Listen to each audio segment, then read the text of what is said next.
In English lexicon, numerous words are derived from Greek mythology or epics. For example, mentor was an old friend of Odysseus, now referring to a trusted counselor or guide. Aegis, meaning support or protection, was once the shield belonging to Zeus. The word panic has something to do Pan, the god of shepherds and flocks whose presence would arouse feelings of panic in men passing through the remote, lonely places of the wilds. Likewise, siren, defined in Webster's dictionary as a device that produces a loud, high-pitched warning sound and or a woman who is very attractive but also dangerous, can be traced back to Greek mythology. In Greek mythology, the sirens were formerly 3 female servants of the goddess Persephone. In one incident, they were given the bodies of birds and sent to assist in the search of an abducted girl. They eventually gave up the errand and settled on a flowery, isolated island. The sirens, described as 3 dangerous bird women with the body of a bird and a human-like head, had a special gift of singing in a very seductive manner as if to flirt sailors. Each sailor who was passing by this island got enchanted by their voice and was condemned to stay in their island forever and die. Therefore, all over the island scattered bones of sailors unable to resist the sirens' divine melody. The sirens are mostly mentioned by Greek poet Homer in his epic Odyssey, where the sirens encountered Odysseus and his companions on their journey back to the island of Ithaca. The sirens were expecting Odysseus' arrival and immediately started singing. Yet, Odysseus was well prepared for the situation.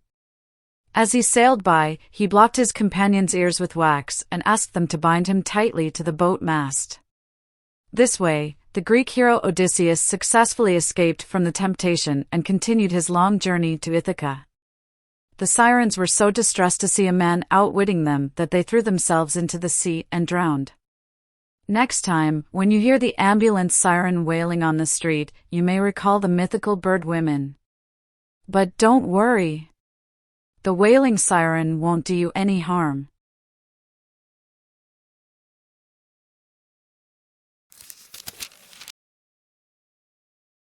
The Earthship, as it exists today, began to take shape in the 1970s.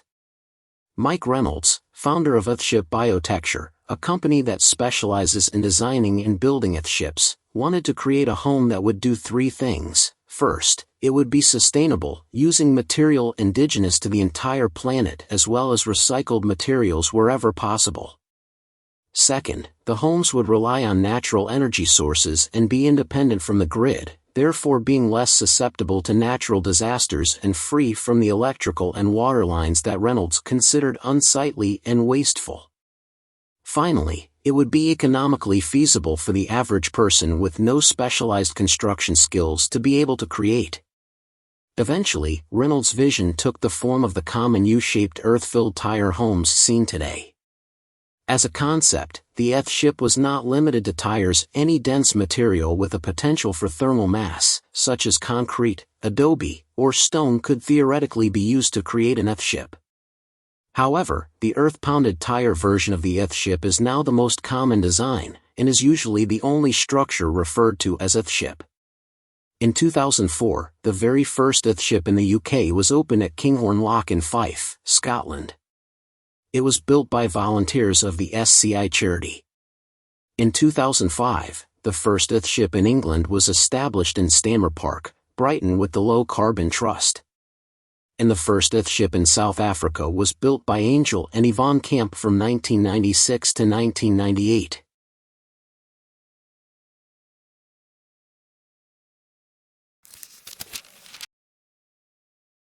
People living today in Washington who have many sources of news in addition to newspapers must stretch their imaginations to understand the importance of the press during much of the state's history. Beginning in 1852 with the Columbian, the first paper in Washington Territory, newspapers served to connect settlers in frontier communities with each other and with the major events of their times. Unlike many mid-century papers, the Columbian, published every Saturday in Olympia, one of Washington's larger towns, was neutral in politics, meaning that it was not the organ of a particular political party or religious group. For its first few years, it was the only newspaper in the territory, but during the following decades, enterprising Washingtonians founded many other papers. Few of these papers lasted long.